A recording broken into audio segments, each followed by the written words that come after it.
we're talking about design patterns today. WordPress design patterns. Can I just make sure that everybody is in CPS2? Are you interested in learning what are design patterns, or do you know them and you want to know how they apply to WordPress, or what are we looking for? Can you please let me know briefly? What a design pattern is. Okay. Do you know what is WordPress? Yeah. Okay. So you know what is WordPress. You don't know what are design patterns. You like to learn that. Yeah. Okay. Sounds good. Yes. Yeah, I know WordPress. Okay. I don't know about the design pattern. Okay. Anybody else? I want to check how we apply design patterns in WordPress. Actually, I know quite of them, but I don't know actually. Okay. Yes. I don't know what design pattern means. Okay. You know what is WordPress? Okay. Excellent. Yes. You know what is WordPress. Okay. Excellent.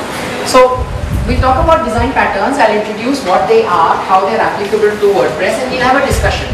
You'll be surprised, you actually practically know a lot about design patterns, you just don't know them by the term design patterns. Let me move this so that I can move the slides without. Okay, many of you don't know what are design patterns, but can somebody try giving me an explanation of what are design patterns? Does anybody know? Ranjit, you know? Yeah, like how your codes are actually organized. I mean, in what Organization of code.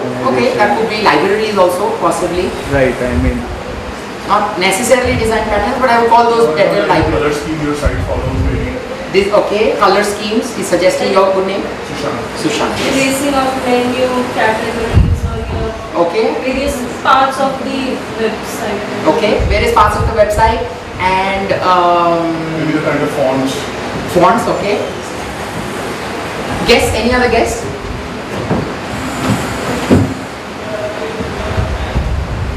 Items that might attract our visitors to again and again visit our blog. Nice, that would be a nice objective of design patterns. So it helps you to increase traffic on your blog.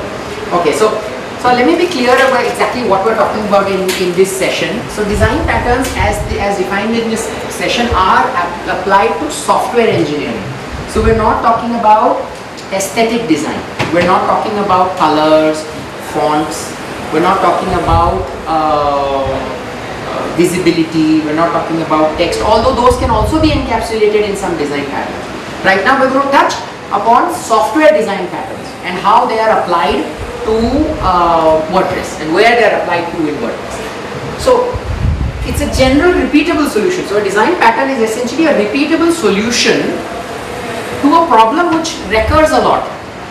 Okay, when I say problem, you may not necessarily call it a problem, but it's essentially a structure or a solution which results in a solution of a algorithm or a problem or a result for the customer. Okay, so again, as I said, we want to focus on software design.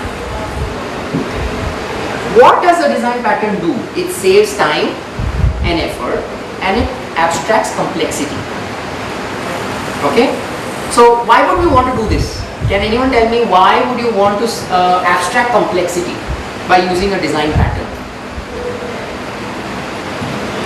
We actually have design patterns all around us. Let's discuss a little about a design pattern around us to give us an understanding before we go into WordPress. Does anybody know of a design pattern around you right now in this room?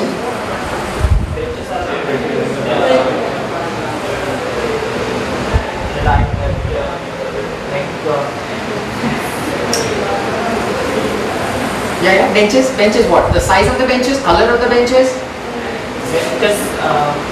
Like the benches here, not here. So there is a proper spacing between you and the bench. Excellent. So this is the important concept of a design pattern, where it articulates a framework or a pattern of usage in the general sense. But so it says, okay, a bench should be 32 inches in height, right? Typically a bench is 32 inches. The chair should be 26 inches seat. You know, it could be between 24 to 28 depending on low, high or medium. But then still there are 400 type of benches. There are 350 type of chairs, but they all follow the same design pattern. If you want to design a chair, you don't have to worry whether, what should be the height. You don't have to worry what should be the angle. There are some basic structures of a chair which you don't reinvent. If all of us were reinventing everything we did from scratch, then we would not be, we wouldn't advance from generation to generation, from year to year, from month to month. So we reuse patterns in software engineering. And we see these patterns all around us. We see them in the gadgets we use, we see them in the software we use, we see them in our fans, in our air conditioners, in cars. So when you design a car anymore, hardly, if you look at from a pattern position objective, to the difference between two cars could be the bumper, especially from the same company. If you look at the same company, the engine will be the same, transmission will be the same, brakes will be the same, the clutch will be the same. It's just like color and shape of the body and maybe the seat, whether it's leather or whether it's not leather, right? So design patterns help you to build things fast. It helps you to save time and effort when you're building things, and it helps you to abstract complexity. So which means when Maruti says, I want to build a new car, the people designing the car need not worry about the clutch system. They need not worry about the braking system. They need not worry about the height above the floor. Isn't that something like a WordPress plugin then? Yes, so we'll come to that. We'll come to where these patterns fit in WordPress and where they're appropriate, where they're not appropriate. Okay? So they're hidden all around us and we use them every day. We use design patterns every day to make our life simpler, to allow us to do more than we possibly can. So today, if you think about it, a lot of us do things which a few decades ago only serious scientists and engineers could do. Today you can pick up a mobile phone, you can take an Android development workbench, write some software and launch an app. 15 years ago, in order to do something like that, you had to be a hardware engineer to know how to send your code into that device through COM code. You had to know assembly language. You had to know all kinds of interrupts and details about the software. But today you don't need to know any of that. All that is what is called abstracted away. You can work on what's close to you. You want to make a cool app doing something nice. So how do you abstract that away? You abstract it because you leverage a lot of design patterns. So what design patterns are already built into WordPress? I want people to guess. So you understood what are design patterns, right? So design patterns are solutions to a software problem which are a generalized solution to software problems that recur. Okay? We'll go into the technical detail of what is a design pattern, but before that, tell me the normal, what you understand. What is a design pattern which you think WordPress has? For those of you who know WordPress. I think everyone here knows WordPress, right? Like author structure, the way the posts are structured. So WordPress gives you an author structure. You already have 5 types of contributors. So roles. Roles, yeah. Okay, roles. Anything else? Inbuilt themes, you have certain 2-3 themes inbuilt for you, so you don't Themes. have to go out. Okay. What else? Anything else? How about the login system? Before systems like WordPress and before CMS6, the number one requirement in any website development would be login authentication. There should be username and there should be password and there should be this many character. Nobody specifies that anymore. It's just abstracted away. Now, technically, these are not, in a rigorous sense, these are not design patterns, but they are patterns of software solutions which we have leveraged, which we use in WordPress. So we don't, we might change the skin of the login page. Instead of the white background on the box, you might make it blue. You might change the CSS and make that screen, make that box rectangular. But the logic behind it remains the same. So it's abstracted away from us. Okay? But for those, how many of you are designers, WordPress designers versus WordPress developers here? WordPress developers? WordPress designers? WordPress users? Little bit of everything. Little bit of everything. Okay. So WordPress uses the event-driven design pattern. Okay, specifically the observer pattern. Don't get scared by these terms if you are getting scared. They're not very scary. Don't worry. So event-driven is a generalized pattern which a lot of software solutions use. It's a very popular pattern, very useful pattern, and there are a lot of specific versions of this pattern. And that pattern is the observer pattern, which WordPress implements and relies on heavily. So while we can talk about a lot of design patterns, today we're going to speak very specifically about one, maybe one more we'll touch, but we're talking about the observer pattern. So what's the observer pattern?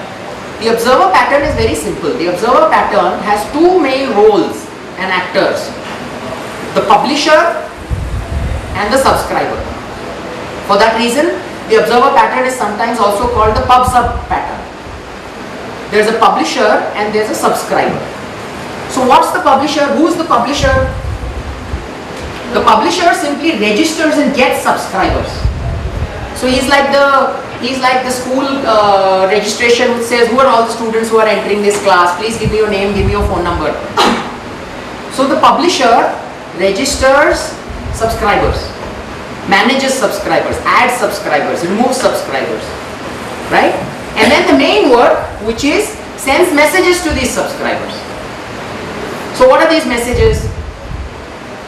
So let's take the example of a school, or let's take the example of a class. So let's say you register with somebody who promises to send you updates on your classes. So you give them your mobile and he adds you to a WhatsApp group and he tells you, "Aaj ye class delay ho gaya, cancel ho gaya. This class is preponed." Or let's say tomorrow there is this class at 9 o'clock. So these are messages that are sent to you. So who are you? You're the subscriber. So that's the second role, which is the subscriber. The subscriber registers with the publisher and then it does stuff. The subscriber does stuff when the subscriber receives messages. This is the simple, most heavily used design pattern in WordPress. I'm sure many of you have recognized where this is used. Can someone guess? Can someone suggest? Publish the post and the consumer. No. So you're talking about more the end users. So we are talking about the code inside WordPress, which uses the hook system. Have you heard of the hook system? Right? So the hook system is about filters and actions. So WordPress is a publisher, nothing else. It does a lot of stuff and it also publishes messages.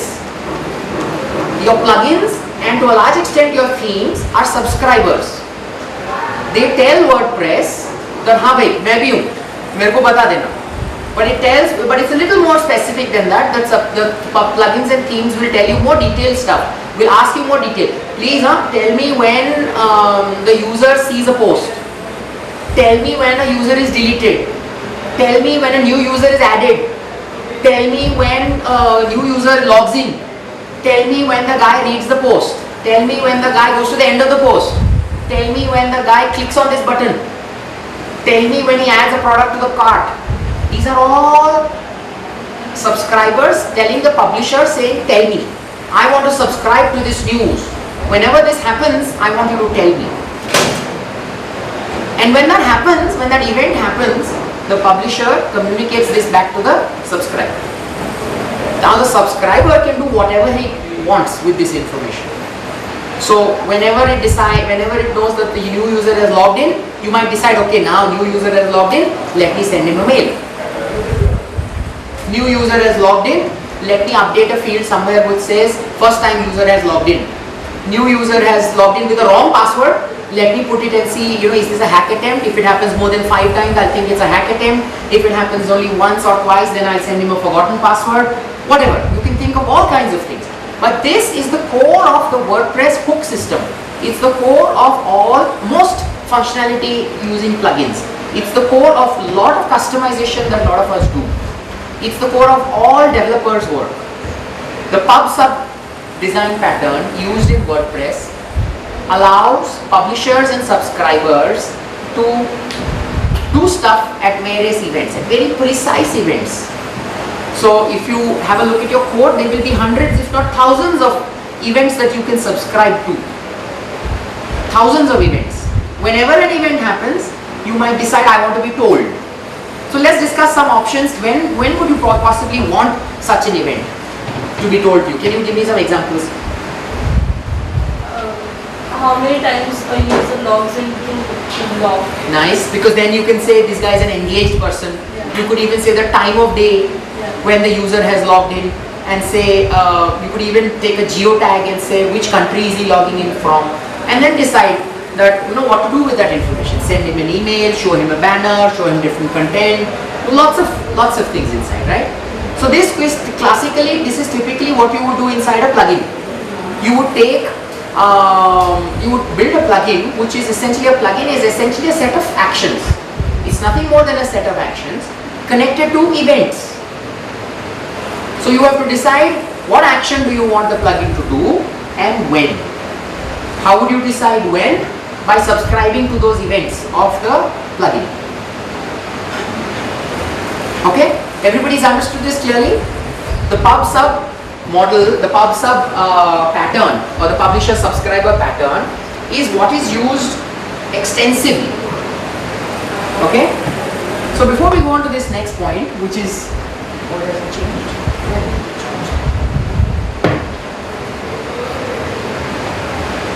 What design patterns are easy to break in WordPress? Okay? Can you give me some ideas? So there is this lovely hook system, actions and filters. For those who have built plugins, how many people have built plugins here? I know a lot of you guys have. You built plugins. So have you ever built a plugin without using any hooks? Can you?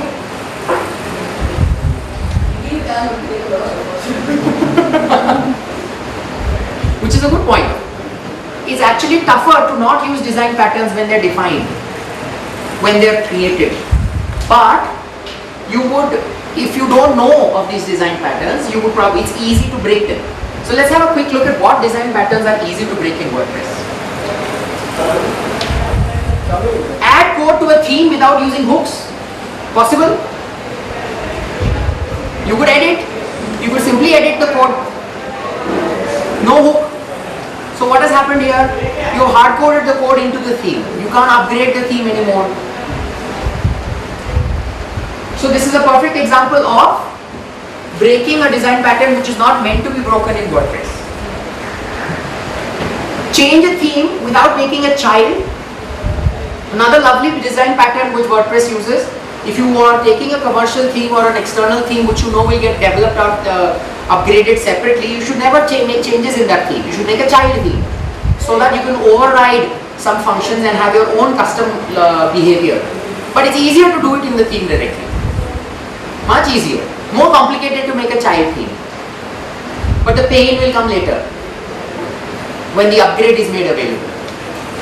Okay, how many people have made changes to a commercial theme without making a child theme? Only one, two. And how many people have regretted it? None of them have regretted it yet. Don't use the options table.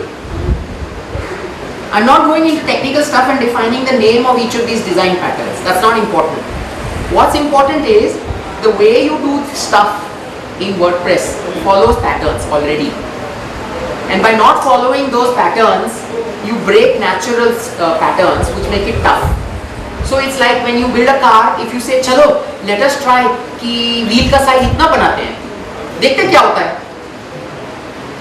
So it may work, a lot of innovation happens, but most often than not you'll find a car which doesn't work. There's a problem later on. Because for decades the size of the axle and the whatever have been standardized. So not using options table. How many people have done this? Do you know what this means, developers? So when you save options, save settings, you typically insert it into the options table. So if you don't use the options table, what are the other options for you to not use the options table? Custom table, make another table. What else? Meta fields, okay. What else? Post, sorry. Add into post. Post table. Modify the column. Custom post, okay. Then I've even heard or seen examples, 4 examples of writing to a text file. There could be a business case sometimes where somebody wants to do that. Could you save all your options to a text file? Again, breaks the pattern. So what are the advantages in following the options table pattern? The options table has been optimized for speed, for caching, for indexing, and you could have millions of options and you will retrieve them in negligible time. But if you do any other solution, then you're on your own. It's not that you will not come up with a better solution. You might come up with a better solution, no problem. But you're on your own. You have to apply first principle engineering, software principles from the beginning. You might be able to build a new table, index the table, optimize the settings on the table, do all kinds of actions to get better performance or to get better results.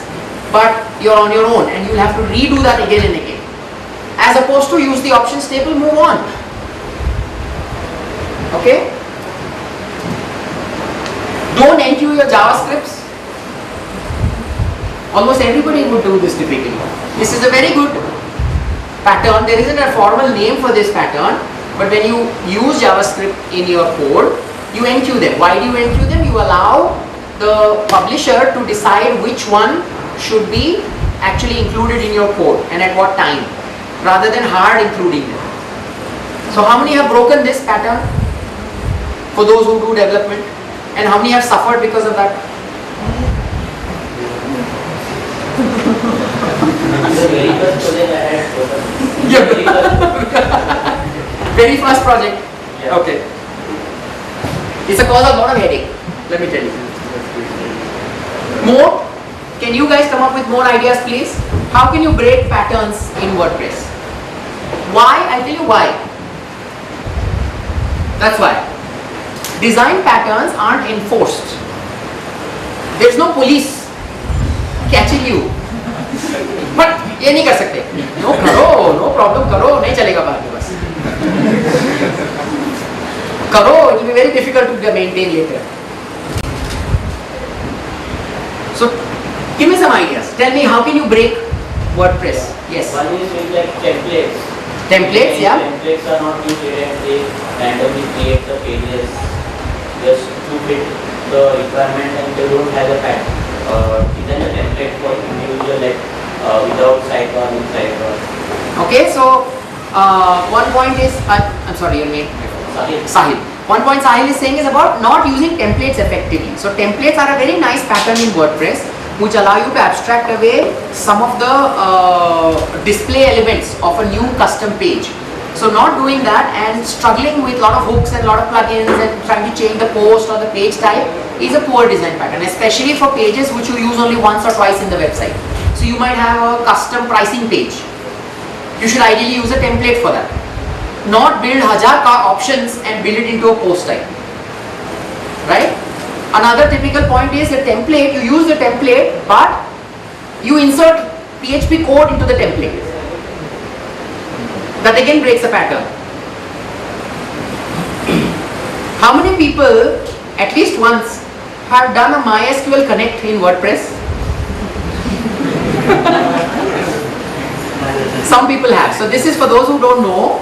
A MySQL connect is essentially where you are trying to connect to the database directly using the PHP engine. You are using the static function exposed by MySQL libraries, which is fine, it's perfectly legal because nothing is enforced. But you will have major headaches. So what should you do? You should use the database object WPDB, right, which WordPress exposes. So not using that and trying to connect yourself might have some advantages somewhere. Let's say you are building something, maybe for all you know, if you look at Facebook code, they might be doing something like this. Which is what, I think Facebook has also done that. What is the new version of the variation of PHP that Facebook is publishing? HHVM. So where they've said, no, we change things. So but then as I said, if you break design patterns, it's good, I salute you, but you're on your own. After that, please be aware that without following design patterns, you're on your own and now you have a responsibility of re-looking at everything of how this change in design will impact. If it's a great way of doing things, people will follow you. Most often than not, you will then scrap your code after some time. Okay. What advantages will following design patterns give you? So this I think is a no-brainer, right? It's easy to read your code, it improves maintainability, reduces complexity. We've covered these things. But another very important point that I'd like to bring up is avoids commonly known pitfalls. This, let me tell you, is I have seen this is the number one reason why newbie freelancers and newbie plugin developers and theme developers make terrible plugins and themes. Not because they're poor developers, not because they don't know how to do things, not because they are poor designers, but because they don't follow established patterns which allow them to take care of a lot of issues. A lot of pitfalls, like for example, if you don't use the options table, then you have to take care of indexing. If you don't use, if you insert PHP into your TPL files, then what happens when the TPL changes? What happens when you upgrade the theme? If you make changes to the theme files rather than making a child theme, or if you make a child theme but unnecessarily copy files, there are thousands of ways that you can break best practices and design patterns while implementing WordPress. Can people suggest some more reasons why you should follow design patterns? Or can someone suggest why you should not follow design patterns in some cases? There are some cases where you should probably break them. Can somebody think of some ideas?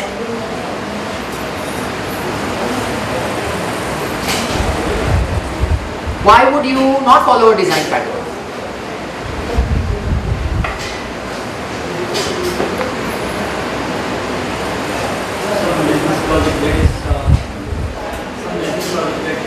Not insisted by design pattern. Okay. Cannot be implemented by the current design pattern. So technically a design pattern does not change doability, in the sense a design pattern rarely tells you that you do it in this way, you can't do it in another way. It's just a different way of doing the same thing. So it's just a question of more code, less code. Any other thoughts? There aren't too many reasons, but I'd just like you to think. Can you think of a reason why a pattern sometimes should not be followed or need not be followed? Yes.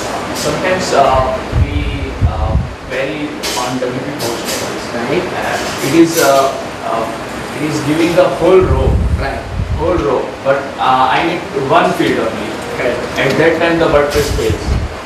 I need only one field, but it is giving the whole row. Right. At that time it is like. So possibly. So then the question is, this code of yours, or this theme or plugin or website or app or whatever of yours, the question is how many times do you need that one column? If you need that less than a few million times a minute, then probably it's cheaper to get the full row than to break the design pattern. So the point I was coming to is that if you ever break a design pattern, know the consequences. Evaluate the benefits you get from those consequences, from breaking the design pattern, and decide whether you want to break that design pattern and whether the benefits outweigh the risks, the possible risks. Okay, so essentially, as we said, there's very little reason to not follow design patterns. Having said that, there is classic, rigorous design patterns in software engineering. There are. If any of you have studied design patterns in engineering, there are 23 standard design patterns written in a book by the Gang of Four. These are standards. You know, they're like God's word design patterns. Don't get worried about that. That's not what you have to worry about. What you should worry about is, are there established ways of doing things and solving problems in WordPress that I should learn and use rather than reinvent that wheel and struggle. Okay? So the big question that people ask is, will design patterns make my life more complicated or make it simpler? And it's easy to modify one file in the theme. Why make a child theme for that? Right? It's very complicated. You know the big problem with options tables. You insert serially and you have to serialize your stuff. It's so happy to put a table with 20 columns and then your SQL becomes simple. These are all classic reasons why people say, I don't want to follow design patterns and I want to do my own. So you have to ask these questions when you are tempted to not follow a pattern. Do you understand the pattern in the first place? Most often when somebody doesn't follow a pattern, it's because they never understood it. There could be the rare inventor who would say, I understand it perfectly and I know exactly why it's wrong and I need to change it. But most of us don't understand the pattern in the first place because we don't have rigorous mechanisms for us to learn this. Once you understand it, it becomes a no-brainer. it becomes very simple. We need, so you would not be caught dead by breaking that design pattern once you understand very clearly what that pattern is. Even after you understood them, have you used them correctly is another big question, another serious question, because one is understanding theoretically the design pattern, second is using it correctly. This is another very important reason why we see developers shirking away from using design patterns, because they haven't been trained or given the opportunity to use a design pattern effectively and correctly. Once they do it, once they see how easy it is, then the effort to make that child theme, the effort to insert into options, the effort to use the right function to retrieve the data is all trivial. They turn out to be just excuses. Which leads us to, have you seen the benefits? If you do a fantastic theme and 3 weeks down the line you get an update to that theme, and as soon as you apply the update all your code is gone. Versus you had made a child theme and nothing is gone. See that benefit and then you will not break that design pattern. So experience the benefit, understand why you should use them and understand how to use a design pattern, and you won't ask this question of whether they are too complex and they are too boring. Yes.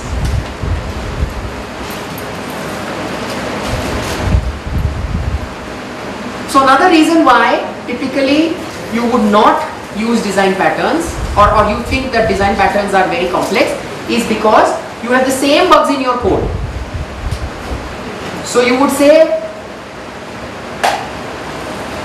the problems are not with the design pattern, the problem is in logic. And you would fool yourself into thinking the design pattern is the reason why this problem is happening. Right? So understand them, use them correctly, learn how to apply them and see the benefits, and make sure that your logical bugs don't cloud your thinking on the fact that you're using a design pattern. So you try a child theme, kuch problem lag raha hai, you say this child theme is the problem, and you quickly move to modifying files inside the theme. It's not the real problem. Real problem is you understanding the bugs in your code. Okay, so design patterns do make life simpler. Okay. So questions? Thoughts?